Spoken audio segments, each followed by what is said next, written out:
Soki lelo yo bazongisi maramba papi mbuma kala eza passé. Saratola TV, la chaîne qui assure, T'as regretté à perdre de relation à Fali, hein? Saratola TV, la chaîne qui assure. Bah, homme infidèle, tout ça, on peut belé. Non seulement papi.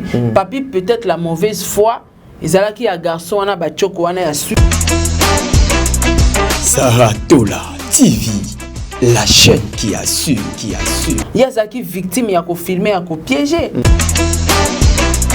Saratola TV, la chaîne qui assure. Il y a un topé sans matière. Est-ce que quand tu as audio, tu as kindumba moi c'est papi mboma. Saratola TV, la chaîne qui assure. Compte 40. Compte 40 et Zali titre nzembo oyo artiste musicien Diego Milito auti kobimisa kasi kokamwa ayembi yango na Saratola oyo nanu ayemba te yokeloko yo. Arc-en-ciel le bimi poe kama mvula elembo nini chéri na ngai otie na motema Chiswaka Patrick nazolela tous les jours. Papa Samuel ya maman Madolelo na Germanie. Tala, bon consommer déjà compte 40 pour et ça déjà disponible na marché de disques et na ba plateforme nyonso boyoka po eza na bakunga danger eza na clip ya qualité musala esalemi kitoko. Ah Diego Milito bayemba kande boye po olakisi expérience ndenge oyembisi Saratola oyo nanu atikala koyemba te mais abimisi son ya qualité pe respecter ba note vocale kaka ndenge ezalaka. Ah keyo oui Compte 40 client nanga c'est yo fournisseur quarantaine nanga c'est yo les clous et les marteaux chapelle na ba mon père chrétien repenti confession Gina c'est bolingwa amatu atrike Chiswaka koyeba musala esala kelengi bondimela ngai esengeli koyeba ke na occasion ya 4e édition trophée mwasi ya talo organisé par ONGD SD magistral et sika wapi la journaliste influenceuse et femme entrepreneur congolaise Saratola azwaki bongo diplôme d'excellence. Kasi botu na ngazalaki pona nini pona ba émission kitoko oyo asalaka na correspecter déontologie éthique kaka ndenge azalaka notamment émission histoire vraie pe lisusu émission parlant du business. Kasi tango azwaki trophée oyo Saratola a dédié ki yango na basi nyonso ya Congo. Nazalaki sélectionné lokola mwasi ya talo la média en ligne. Je suis la seule chroniqueuse oyo va remettre là mérite na trophée.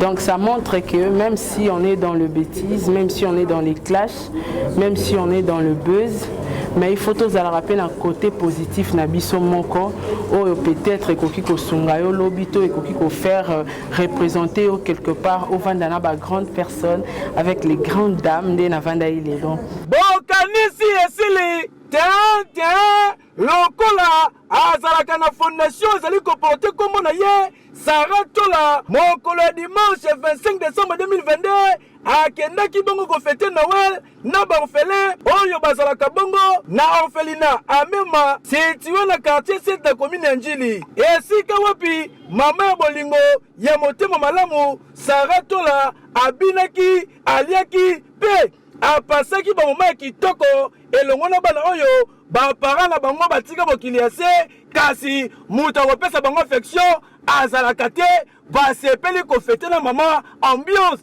ezalaki ya kosakana te kasi bobosana te ke ane passé Saratola elongo na fondation na ya mobimba babimisaka bongo kelke mama na bahôpitaux nyonso wana na susi kaka ya kosunga pe kosalisa Saratola walai ndimelanga ke oza ya nzambe mapamboli nanzela na yo basi ya boye nde Congo za nango posa pour na développement ke yo. Oui. Voilà, merci Bandeko Balandi ya Saratola Télévision, Bino Baye Bokozo Libaku ya kolanda émission Onangamba Top Media Télévision, le code de bonne conduite yango et bandi Bandeko Mboa Asumboa internet et peli moto nazo ebate Bandeko Balandi Bino Baye Bozo kozwango na musika lelo bo meka kozwa makaya bu tonton Papi Mboma PM oza kulutu na biso. Vraiment je dois du respect à ces grands messieurs Papi Mboma ozuna no kiti ofandi wana nano ozuna no kiti ofandi wana ozupe communauté lisusu bofanda na pona mona ki lobi kulutu nanga Papi Mboma apesa ki na page na ye apesi communauté mbote na bité mbote wana ezalaki ya nini po azolinga aya na nini. Nous apprenons que papa kulutu nanga Papi Mboma ayebaki makambo depuis le 13 que mabeza na kati ya ndaku na ye et brutalement il paraît que autaki kolongwanda. Qui a amené cette histoire sur la place publique? Nous savons tous que Papi Mboma c'est un monsieur azalaka na respect, azalana komi kanga, crédibilité, personnalité nae, sa vie privée alinga kutu te ezala étalée sur la place publique. Mais qui a amené cette histoire sur la place publique et pour quel objectif? Bandeko Balandi, émission auto ça la analyse avec ma consoeur Sarah Tola. Prenez le temps de suivre cette émission malembe puis vous comprendre. Je suis allé dans beaucoup de pages pour lire. Je suis allé dans ma place ebele pour na kota la nini o bandeko bazo koloba et beleu de personnes bazo commenter na marque na bango balobi ete soki obomi na épée yo pe bakoboma yo na épée. Est-ce que Zali na raison? Est-ce que une femme mariée yandaku a les droits ya kosala makambo oyo mobali na ye asalaki lobi peut-être na nzela ya infidélité?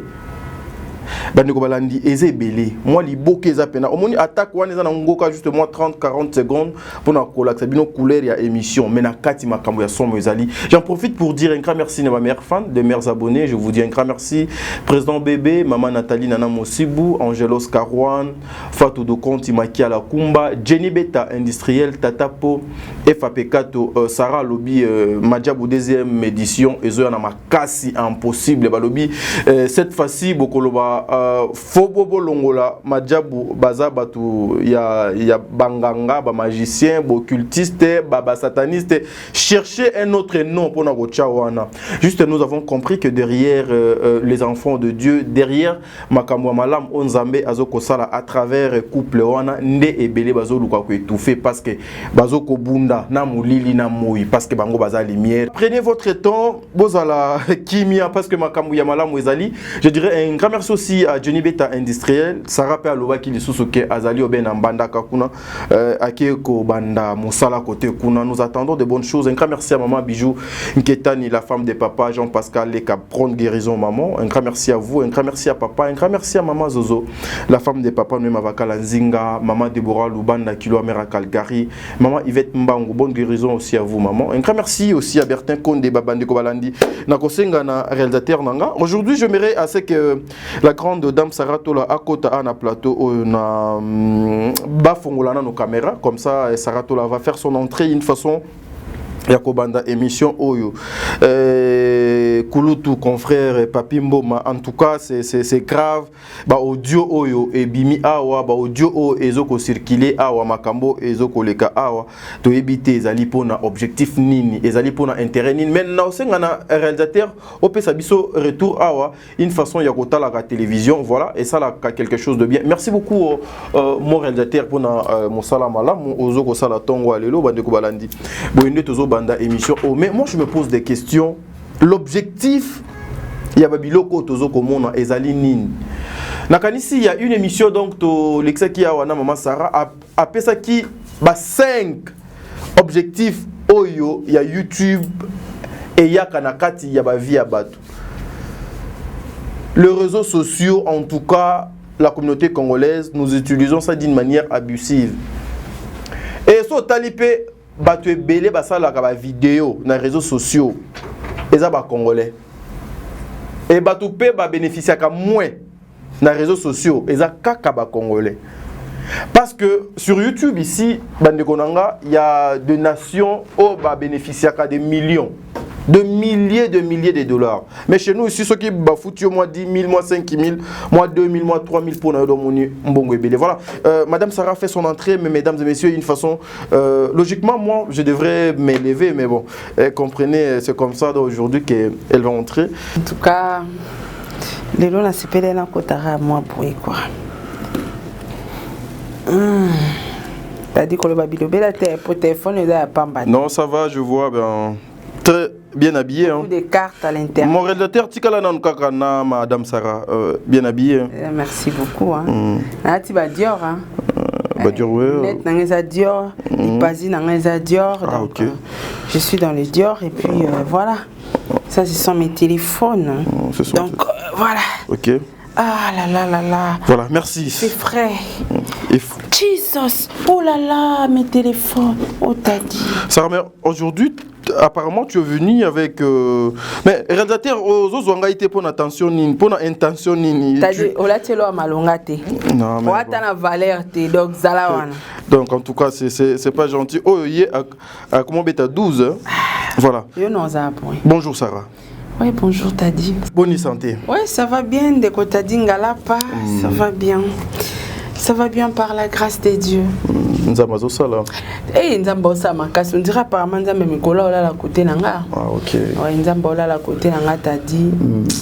Nana secret mon fona bisa batu ba otala biso. OK.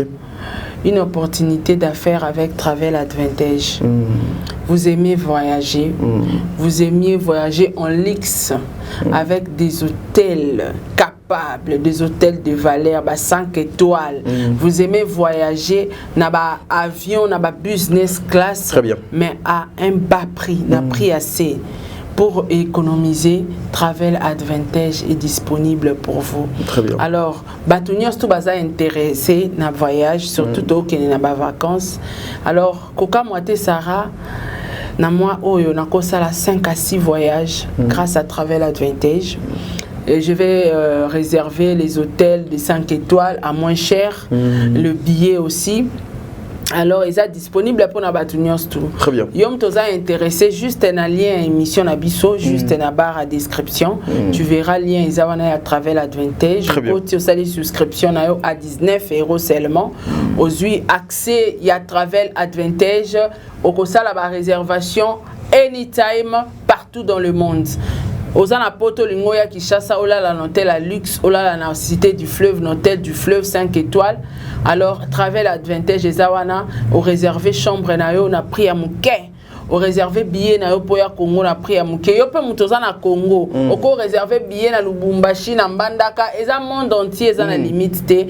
Alors profitez-en et économisez pour votre voyage avec Travel Advantage. Très bien, très bien, Sarah. Mais apparemment, tu Utingambu ya Majabu, Baba Sango Kunezali Ndengeni. Ah, t'as dit, autant l'album Namoni frère Mike Kalambay. Alors, Majabu, c'est la qualité, premièrement, les sons. L'organisation aussi. L'organisation.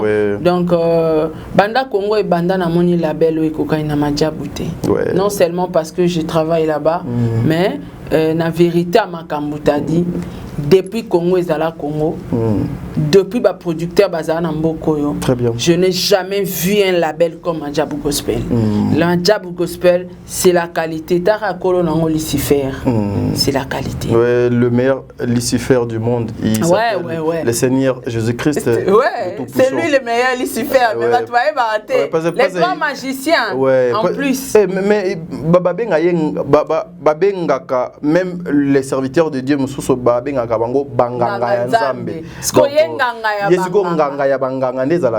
grands magiciens, les grands Lucifer. Donc, il y a Majabu, laisse tomber. Et sauter même qualité clip, non, papa. Vu ça. Son dans les musique. Ah, papa. C'est vraiment agréable. Non, donc. Papa wana na maman wana papa Roybondo maman Maria Nzamba continue ko bénir bino parce que c'est grâce à vous ndele loto mon appel ba jeune talent ba bimi ba toazo yembela Nzambe ba cantique nouveau Nzamba linga bandi mwasika en tout cas Nzamba Tchassou le Boro na Moussala ne Keneliboso. Deuxième édition Madjabou Gospel, c'est pour bientôt. Là, Bomona qui déjà va régner Salamaki na Ngambu à Washington Kuna. Na Yemoko, le PDG, le numéro 1 de Madjabou Gospel, Maman Mariam. Ah, ok, maman. Maman Mariam Bondo, je te salue. Alors, ambassadeur, ambassadrice, Nabisope Bazaki Wana.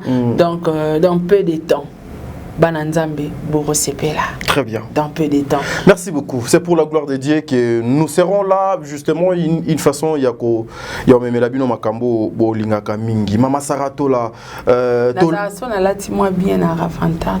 Non, mais. Moi, il se passe dans Ravantar, que la on non, en tout cas, moi, j'ai toujours été comme ça. L'émission, ça s'appelle le code de bonne conduite. Si c'est pas pour léser Batumisou, il y a mal intentionné, en tout cas. Non, mais quand on parle de Madjabou, il faut être bien habillé, bien vêtu quand même. Madjabou, ils allaient veiller. Voilà, merci Bande Walandi, émission Oyo, le code de bonne conduite. Nous commençons notre émission avec ma sœur Sarah Tola. Vous savez, c'est une influenceuse. Azali, parmi les blogueuses, il y a Yambo Kanabiso, elle est là. Actualité, ils ont obligé Bisso. Parlons de Papi Mboma. Oyo, personnellement, Oyebi Papi Mboma, par rapport à sa vie privée, par rapport à Nyonso Oyo et les cas Naba Etanoike. Aujourd'hui, Papi Mboma est allé sur la place publique. Tu te dis d'abord quoi en tant qu'une femme, Sarah Tola? Pour Makamongo Nyonso Ezokwe la Kabasi. Je me pose une question. Ngana no Sarah. Non, l'ingate vie privée dans les réseaux sociaux. Très bien. Peu importe peut-être les insultes ils ont accordées parce que na personne publique. Ouais. Nako faire taire batu monoroté n'engé ko fiolomida salaki parce que la personne publique. Mais je trouve ça mal comme on a battu kolongola vie privée koya na on a réseaux sociaux et pourtant on a expliqué déjà battu likambo autant le bango a na réseaux sociaux tozana ba catégorie à makambo ya na réseaux sociaux. Très bien. Histoire ya Papi Mboma et il y a les réseaux sociaux, ils ont compte à rendre chantage. Compte à rendre chantage, oui, on va s'expliquer tant que peut-être au côté il y a une question. Très bien. Alors, Batou Sousou, Bayaka, peut-être t'as dit, Ndo Bunda na fille ou un jour, on a l'inette Boukanaki. En tout cas, je dois du respect à Maman Sarah, n'a pas abonné ni son côté qu'on a tout yali société.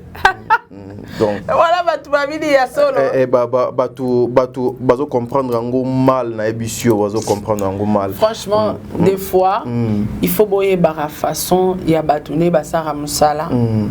On ne peut jamais faire une émission comme ça aussi que ça batone juste. Pourquoi? Non. Il faut tout c'est quand même. Parce que nous sommes dans une communauté où les gens regardent seulement le côté négatif. Là, bateau bazan en compréhension moins. Parce que mouton en compréhension, il va déjà que Sarah n'a jamais exposé vie privée dans les médias. Là, on parle de vie privée. Tozo peksango matin, midi, soir. Mais comment est-ce qu'on a la rose vie privée dans notre? Il y a quelqu'un qui m'a appelé à l'objet, mais t'as dit, toi et ta sœur Sarah, boté les melaka makambo o ya mabe bato ba salaka na réseaux sociaux, mais comment ta sœur est-elle aussi vie na yo odo salaka soka bo solina ye aye nyonso au moins te ke bino nyonso bo sala do eloko moko, même si tu dis à la personne non ezaka juste pour amuser la galerie, non bino nyonso do komaka bo komako mema nyonso kana beza teza mambo solo. La communauté, tous entourés par voilà. La communauté, mais il y a certaines des personnes au monde maman Sarah Mikolo bosso nana papa t'a dit basé belé. Voilà. Ngamoko kutuna lemba nakatote. Na bimika na kiti na immeuble nanga na ke pona somba savon parce que biso to sokola pena bilama de biso moko. Na ke na boutique on a place na bano somba savon, il y avait une dame azai pembe boye azotala ngati na pesi mbongo ya savon ya poussière bazo tilanga na sachet tuni. Tu t'appelles monsieur t'a dit non, c'est pas mon nom mais c'est comme si c'est toi qui fais des émissions avec maman Sarah. Absolument, c'est pas moi. Non, c'est toi. Na libandi na yo ezaka yo o libandi mama Sarah alobaka yango yo. Mais mikolo yo na moni binote bozo manquer ngai hein. Moni koswana na bino na j'adore. J'aime ça et na komo tchaba mega nanga tous les jours juste pour na landa bino surtout partout na boswana ka et ça la nga bien. Voilà. Donc et la batum sous c'est-à-dire émission mobimba à otala te ozela ka côté ni to swana ki. Très bien. Donc on ne peut pas plaire à tout le monde, c'est ça la réalité. Surtout. To plaire mutunyos touté, mais au moins on peut faire ce qu'on peut. Oh to monique malgré tout ça les loromoreza professionnel. Mais au moins il faut quand même battre biso baseka. Il y a mabe soki toyaka na ben sanité parce que moi batala ngona banezate. Mais si et seulement si toyaka na comédie moko pona o seksaka bato to msuba auto swana na mobile na tali biso aseki. On continuera. To continue au salango. To tika ngote pona mutu 2 3 4 personnes bazaki lese. Toko se pesa moki mombate t'a dit. Jésus-Christ a s'appelle Sarah Moutounios tout est mais Jésus-Christ a sauvé batu. Mais batu tout est balingai. Balobi Barabas. Na Jésus-Christ abimisa Barabas kotsai. Ba pona Barabas babwaka moto do alier sa bangoma pa. Voilà, donc c'est ça la réalité vie ngwana. Alors pour na bateau bayaka na makabna bango na réseaux sociaux c'est regrettable. Peut-être on a d'autres exemples net yo boye aux en vie privée na yo ou ça la en cachette. Alors mutu mo aza na mauvaise foi envers yo a monique c'est le moment où on a quoi exposer t'as dit hein par jalousie là ba kanda na rango pona t'as dit ba à contacter peut-être Sarah Tola. Sarah est matière nana matière a t'as dit que tout à l'heure A B C D X Z L. Salé lango live.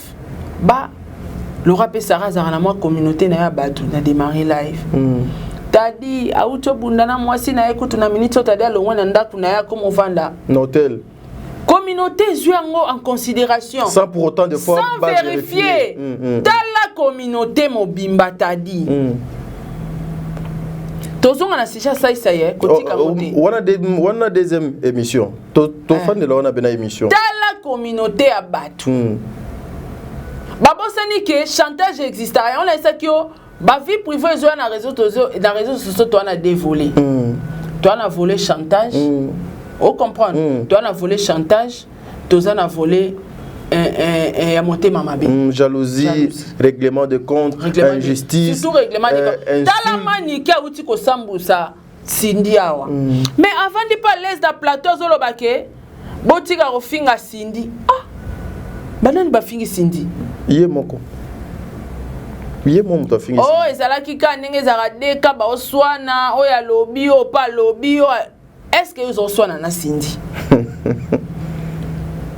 Cindy azalo kola moto donc amemaka maki aswana kana ekuto te règlement de compte chantage c'est aujourd'hui na ba pardon ya manique on arrive à comprendre que zaki chantage mais chantage anga sala ka ngona mutu moza sala on a 2 personnes fali Cindy mais on senga pardon kana Cindy papa ya kana émission to zana to photo panza triangle wana na makamoza na kati wana photo lukamwe to panza yango alors soki mutabengi ngana tibongo tadi ki ngana sale émission na communauté bi que tout le monde serait d'accord na keno musika te na suka ni kisusu sans preuve bana bandi ba live et kenda kini chaîne comme peke o fallait à santé moi ça sundoli bana plus de 6 mois preuve exact. C'est ça notre communauté. Donc, les lots sont au monde sous la vie privée. Pour net mutora papi mboma. Là, on parle de vie privée. Qu'est-ce que tu n'as? Surtout, on a dit papi mboma. Papi mboma, il a moi respect. Ah, moi le fond de mon beau. Moi le laisse. Je ne pense pas qu'à cause à ta problème, on est vrai dans famille nae, à olinga te réseaux sociaux pour un respect nae. Très bien. Alors, ce qui les lots. Makamwane se retrouver dans les réseaux sociaux. Oui, puis que papi mboma pas rose na mutumo boy. A sepelani na été papi mboma pa roza na ex mobo itile loira na kema papi mboma aluka boma libale wana côté pe ya moi si na pas cause na ex mobo itile loira na besoin na aluka boma libala wana pour biso tout wana ba ex kama ba ex tout le monde a na ex tout le monde a ex ya wana ex ouais alors ba ex souvent ba o batika la na défaut bazaka na posa baninga ba émerger té Aliko yoko teke Attends après 5 ans, elle est prête à tout ya roboma libala na yo attends après 5 ans à rotia. Aza même pas na besoin donc ba fiancé a évolué. Na communauté auto vivara ya virtualité na ba abonné virtuel ba tout virtuel ba commenter la biso jomo isinga bisara o mona ga mutu mo afinga ko nzoka likangwa Diego akala. Ouais mais bon et surtout wana ekozanga te. Oui parce que tout le monde a bangoté baza na ba faux compte baza derrière ba faux compte. Même les appels bato to be ba benga so sara na matière à intel.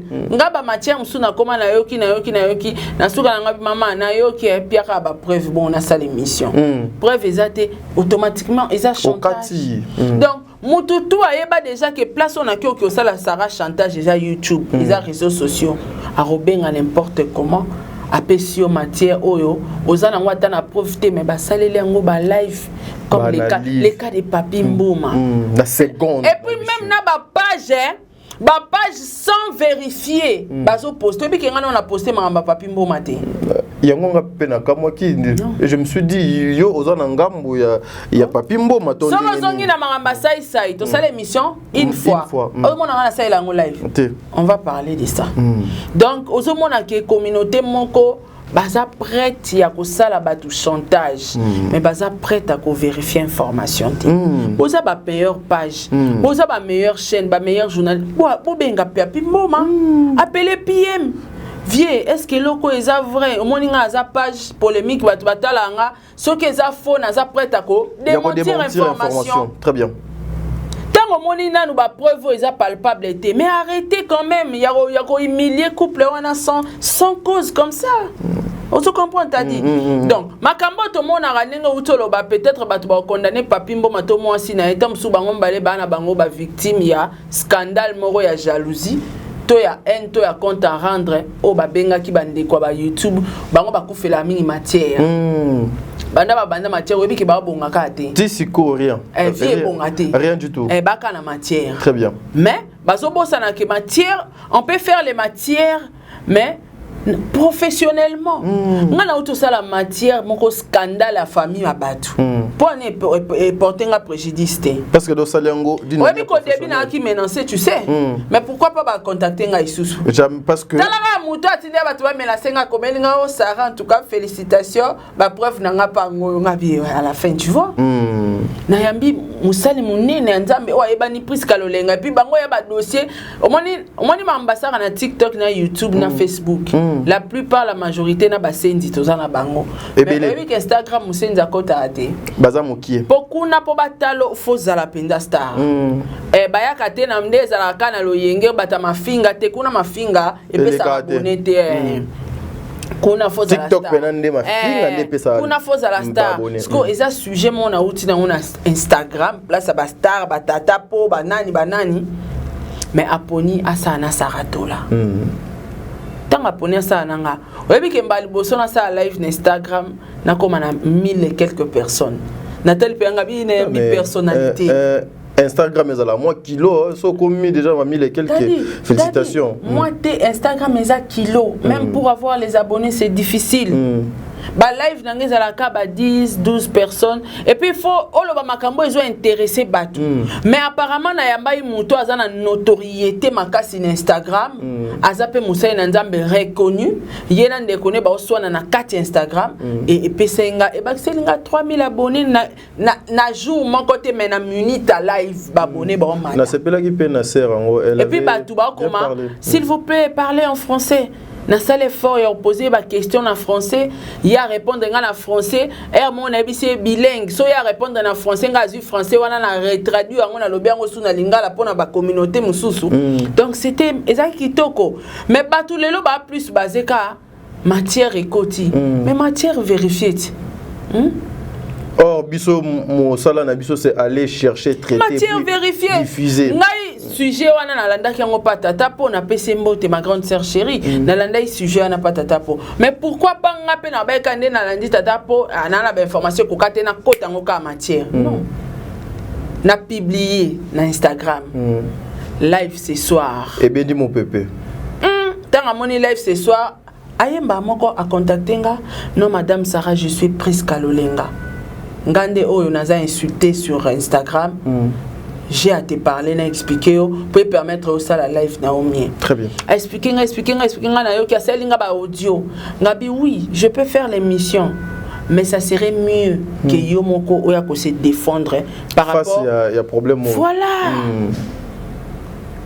Tango zwa ki matière wana, faut contacter mutali bosa zwa ki ngobenga mbo mate poani.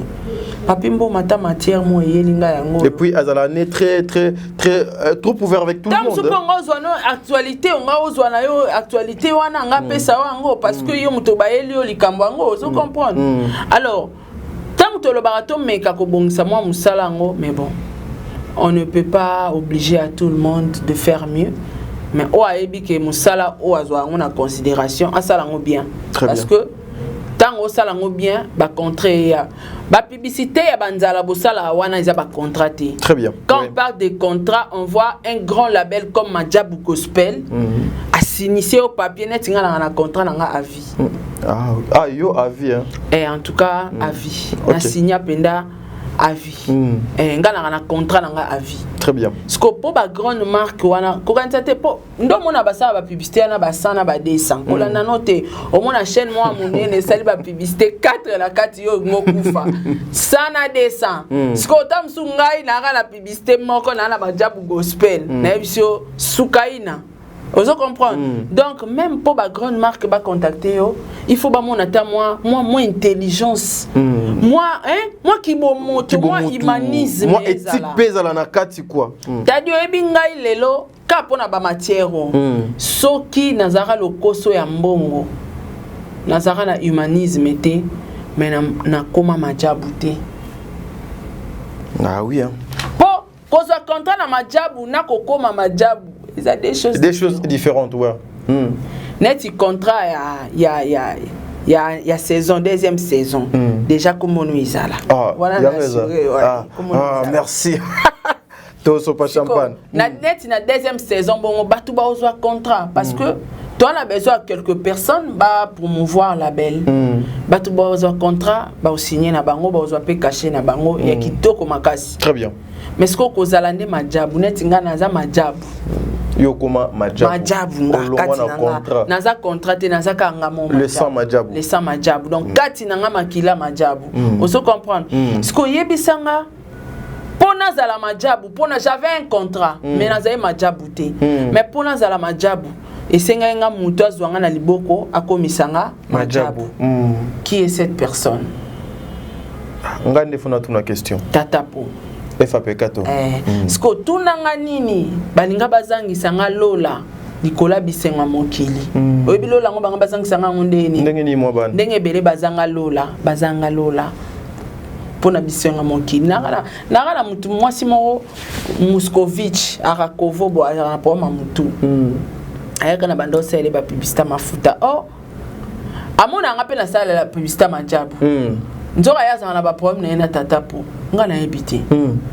Bana monika je me soucie singo Sarah na mona ki ozoboka tatapo wana finga ngai d'ailleurs kuti il faut ça elanga émission moko ngabi mama oya ki publicité. Donc alingi akoti sa yo na problème na ye. Na ebisenga bi mama mais ezebele awa ba finga tatapo sans cause. Pour un manager internet va période moko akota ba publicité na ba chaîne presque tout ya ben sensé bando finga tata pour sans cause na yena Adrien na mobile na sans cause bazwa ba rando mo yo fele ya bokonjalo le ya patient bokonjalo le na YouTube ya osomba lupang no kite je te dis bokonjalo la ya voilà so bosola la pasteur Mike botuna ba ça no Sarah a vivre bokonjalo la na se bokonjalo le ya passe on se comprendre sikoyo ngana esenga bimenga na yebi mutu te na yebi ba problème na bino bowela na tata pote ka bo etadi na bana mbamo ko finga ye na problème ni na ko kangote ya akangela nga kanda ba na moni a contacter fille moko ako signer na ako signer contrat publicité ba na mona ka un bon matin babando finga nga fia na bando sala ngemiswa bando finga nga mafuta na ya pesa ka papa Diego ebebisa e awa nyos tu na tindele photo nga bitala bilo mo esali papa Diego na kingo nyos tu na mutu azo apesa fille wana publier ngo ba finga Diego na comme pas possible. Pardon, on continue. Tozaka na kati ya le code de bonne conduite pour vous montrer comment est-ce que la communauté bazoko détruire les sous kaka communauté na batu o bazana kati. Yoka ba finga Diego ba komo finga nga ba komo finga na tata po bazo finga ya kosakana te. Mais tout nga lelo mama na kinda ali mona circulation longwa na ba publicité na ba chaîne tout abebana na bango mamango. Abebana na batu tout na bato ba fingela et tata po abebana. Aujourd'hui bazo regretter. Siko na mi tuni pe nkomsul de na kinda États-Unis na fandisco tata pojo ngala melanga asailanga makemba na nini tolia makemba tolia ba côte tolia ba bleu ebele batabe ute kishasa ya kikuna donc tabapna batumbia esco ni state poto na ebisko na milo belinga mona mutema ngabi poso na finga ya vraiment bele héros nazaka na sima ya mama Kovo. Nangana zapela si mama ko vote pona bato ba fingela e bato bakabwana asali ba scandale na réseaux sociaux ya osakana te do bato barata nzoku lokula likelele on est sur ba chaîne ano to mona tie 5 publicité t'as dit 100 et lokoité. Mais oui, tu peux avoir au cause de la publicité, tu as 100 et bon, tu fais nombre à la fin du mois. Mais est-ce qu'il faut au côté de la barankin? Jamais. Est-ce qu'il faut au fin de moto y habiter sans cause au côté de Marambango? Pour aux autres, de la $100 à la fin du mois. La vie, on ne sait jamais. Ce que les loyaux, on a peine à finga tata po. Yo zo non so nanga. Mabe. Lelo na obeta tolo je suis majabu. Contraté mais je suis majabu. C'est grâce à qui? À tata po. Après ça va passer non. Très bien. Obna passe ba au que moni Jésus-Christ. On se comprend. Donc Nama Maria. Jésus-Christ Jésus-Christ Nama Maria. Nama Maria. Maman Maria na papa.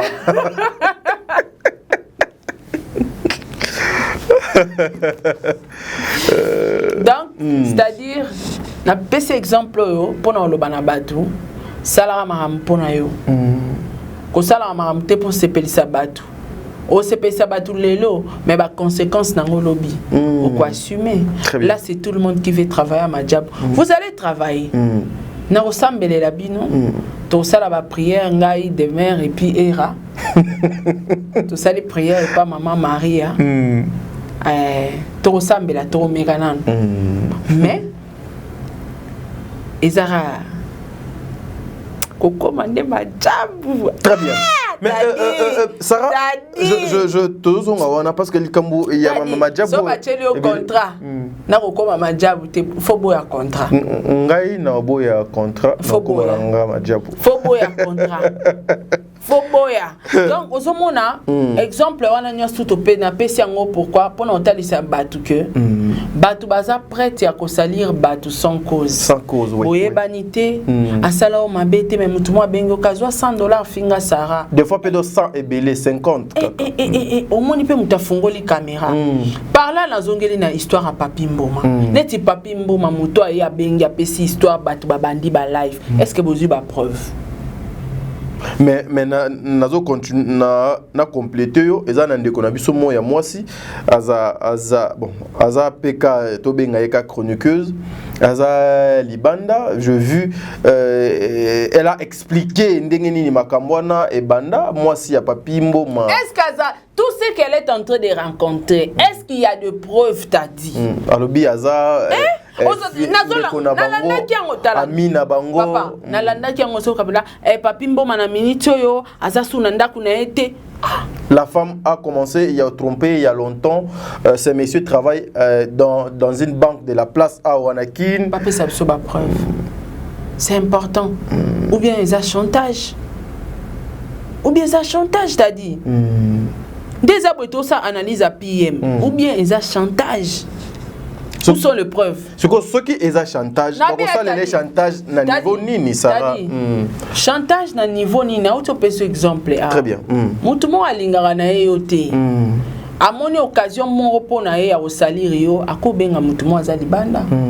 Est-ce que bike do vandi abakobenga chroniqueur mo na poto ba bise abipenga na mo satadi tadi escrokanga talabu sans preuve aleki na epé. Bon ça le ba live. Également moi, bon ça ba live. Mais preuve exacte. Très bien. Ce qu'on a une attaque ça bangoni. Bachelanga kuto moi si moi ya pembe oyebit. Poka ka luka akwe isanga ka. Ce qu'on tang basala ngo bongo. Ils ont rapporté bangoni. Matière kaka. Ya na ba place mususu au moins salaire nous nous omona ko gagner à la fin du mois. Ozwa ngona ba jour kaka. Ka pamba bo po salaire loté. Viens, achète même un crédit. Salaire nous ana. Yango faut ça ramsala bien. Au finga mutu sans cause. Donc omona mutu mo akoti makamba bata komi pe ko finga. Et non qu'on expliquer, mais vous insultez aussi même. Je regrette que perdre la relation a fallu.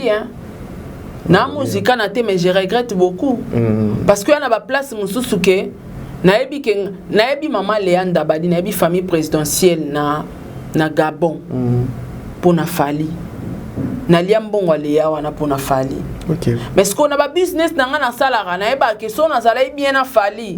Na ko le kasupa ba Léanda Bani wana. Non ça ba grand business au saranate. Kuna bneza la papier kaka. Papier kaka. Abim c'est le cas papier aucun ambassade. Bango papier kaka tango comme en aéroport. Donc je regrette c'est-à-dire. Né na bebsa relation na fali. Très bien. Na marambo ezala lokuta sur ye soki na ebaka. Au moins importance sur relation. Batu ba eba ngote ba eba ngo après que soki na bonzaka na bien na fali na sara dans la lelo. On se comprend. Donc mutu poa sala mutu chantage na média et au sengelo otezala ka muta monter en mabe. Aibi ke ba fi internet ba nzala matière. Très facile à manipuler aussi. Ba nzala matière. Donc batu mobimba ba vivaka na matière. Eza lokuté za ya solo malama ya sa nini. Allo bakaka. Accentuer mensonge wana. Pour à se faire de vue. Parce que net muto abanda sujet papi mboma oyebi ka bando sala ngo si sexivement et puis bato ando tale po yem taki na dossier ngo na dossier on a nyon se bandi pa na ye ndenge nga ni keza akiti bato to bazalo bela dossier niki menga so na lobeli baka bato wa matalwa banzo ibebi ke sara mutabanda ki dossier na ya pena kosa bango ba ondi maka nyaso lo ba ondi mona bango. Souffrance. Dossier à Papi Mboma aujourd'hui, scandale sur la toile. Sans preuve, mais ils sont humiliés. Pourquoi? Aujourd'hui, on nous ramène aussi le passé. Il y a Papi Mboma, Babalobi qui est azui, Yépe a mérité en haut parce que Yépe a ça la infidélité. Et pas il y a moi si moko il y a poto le lopeso que moi si a trompé et zappé ma bête, il n'a qu'à supporter. Azana droit. Ya kolongwa ndakote yo koki kolobani tala basse c'est-à-dire moninga j'ai mes ambitions na lobango maintes fois non ça musalo ninge lobongo bani. Très bien. Lelo na Congo awa na koza na projet na mona ina kota na FPU bien na ministère à justice ou bien wapi peut-être mutako kota na canal wana ya Papi Mboma. Très bien. Sko sans preuve ka boé n'est quoi accentuer scandale moriza na profiter à son nom. Jour on en souka putain wa to bananga faut benga papi faut benga PM non souka pitali. O comme ngoluka moto moto solo bien na PM mais or yo zakina facilité au Kenya directement. Et pas PM ou baby ça. Ce que tant peut PM à comprendre que ayo lukanga senga pardon ponga fondé na koti c'est la dossier à appliquer 12. On est comme 24. Malgré sengi pardon mais a fini bouton. Ponani. Beaucoup est la matière. Son a yebi numéro mutuana en tout cas na obenga on a fonctionnement na nga ki lelo. Toza nango kuto moi ebele moi ekolo. Tona ba matière to ko sa ela ngote po preuve ate so ebise ka preuve akimi tadi.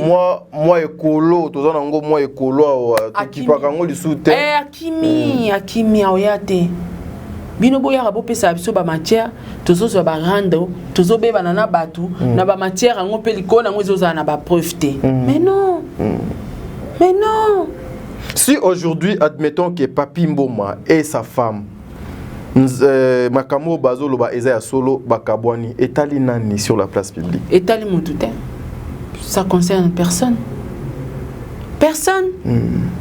Biso Tozawana, oui, pour informer, mais il faut vérifier.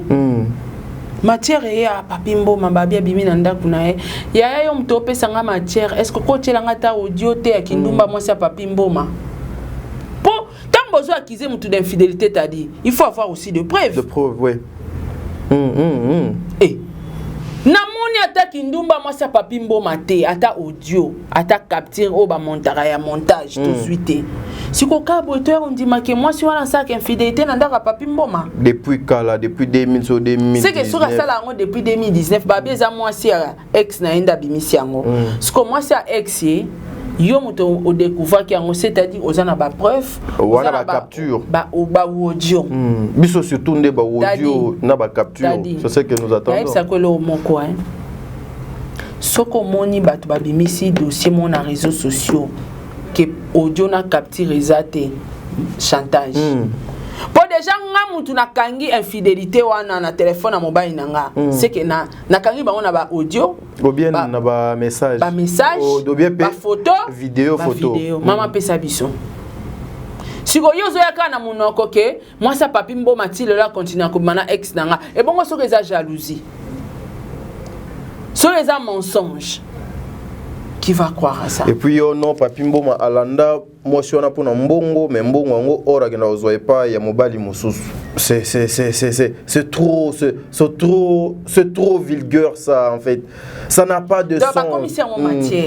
Et puis une vie privée d'une personne vous prenez ça et commis monnaie moko boye pour na batu une façon que les gens gagnent leur pain et tout. Matière ezalaka soyi mutabimi en commission en matière neti Cindy ye moko ya ki opesa ngo matière. Non mais si Cindy peneza ki ya bio. Ya bio.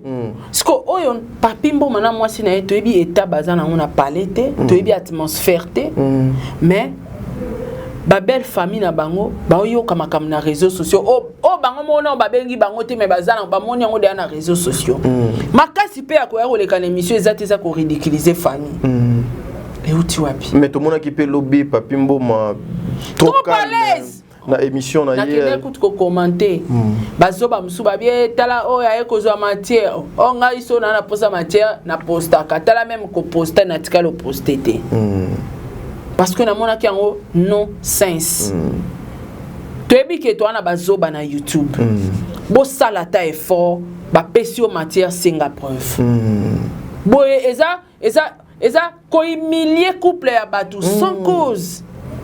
Maman, soy matière en pesa ya kindumba ya mutu. Alors balancez ça. Et puis pendant toutes ces années, Papi Mboma vient de loin avec sa femme wana. Dadi. Au moins soke za mwasi wana kangi mwasi Papi Mboma na mobile na infidélité.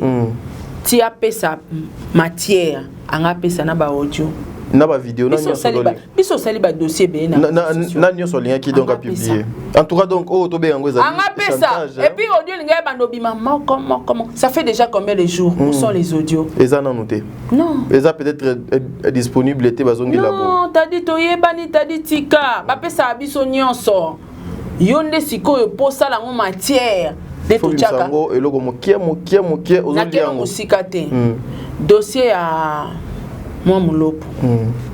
Tozwaka ni ba audio nyonso te. Nyonso. Na comment ça lango? Mokie progressivement. Mais on avait les audios. Na sala ekate loka na eba ina moi mulopo eka lobi nanga ke sara fi wana kosi na ndimi. Non. Tango alo balanga sara fi wana kosi ba avec les audios. Fi wana tanga loba ke o moi mulopo bazongana na easy. Na ebisa keni. Pesa biso ba tilelo. Eyate. Loko yobi ke bazongana na izo biba audio na banini eza nyonso basala ye azaki nango na ba vidéo na ba photo wapi yango tilelo chantage alors wapi ba audio ya kindumba ya mwasi il y a Papi Mboma parce que quoi qu'ils aient mon tout à ça la infidélité boza na ba preuve naï wa piango. Mais c'est trop grave hein, une femme comme ça ko bana ça les ba émission que abando tromper mon bali depuis kala da ba lati sina lokuta maquillage que mon bali pe ayeba kanaye maquillage est super fort mais ba comme tiko ko kundola infidélité Papi Mboma sala qui non c'est son passé. Donc ce qui lelo yo bazongi si maramba Papi Mboma kala ils a passé nae maka Papi Mboma sala batu tout baza basala ba homme infidèle tout ça na ba on peut belé non seulement Papi Papi peut-être la mauvaise foi ils a là qui a garçon wana ba choko wana ya Suisse ya refilmer à piéger mais so Papi ba piéger ba tout na ba continuer so basala ka makambo wana et vous allez ba scandale. Il y a qui victime, il y a qui filmer, il y a qui piéger. On se comprend. Donc, quelque part, ils ont vu passer naé, mais les lots, ils ont eu un scandale où ils sont sur la toile sans preuve. Alors, moi, de mon côté, franchement, pendant ça, la 2-3 émissions sur Papi Mboma, il faut nous avoir la preuve. To bomba pe onano toza nango besoin ya koloba tozela nano ba ouais ba preuve donc maele wana moyen avec ce genre de choses pas moyen d'analyser. Bisonio soto bima bazoba tout ça bazoba c'est-à-dire on analyse sur quoi on analyse sur un sujet sans preuve na réseaux sociaux to ça nango nini au moins te to comme bazoba non on s'arrête par ici. Très bien mesdames et messieurs bisoto suki awa c'est le code de bonne conduite. Papi Mboma mérite le respect, sa femme aussi mérite le respect. Biso nyonso to na ba passer na biso bien que ba lobaka passer nyonso et rattrapa biso mais ba passer na biso et influence à ba présence na biso te ba le présent na biso te parce que on ne sait jamais lobby. Bandi walandia top India télévision bandi walandia Sarato la télévision bo kutani to promettre bino pour l'émission asika na sujet oya somo tozo linga to kota ya ndeko na biso fiston sai et puis sujet à Cindy Lecker avec tout ce qui se passe. Moi j'apprends que Azobeta concert makambo komi grave donc mais mami ndeko nanga mami futa mbongo nanga yanga ekozala chantage te, je le dis na micro, yanga eza chantage te. Payez mon argent. Avec tout le respect que je vous dois, payez mon argent. Trop bon et comment bon mabiso. Kozala malamu avec tout le monde et comme ko bon mabiso to mo bima bazoba. Madame Mami, avertissement nan et bandi lelo. Paye mon argent. Lobio koleka lelo. Je sais que tu es à Kinshasa. Paye mon argent. Lobio koleka lelo. Merci beaucoup. Merci.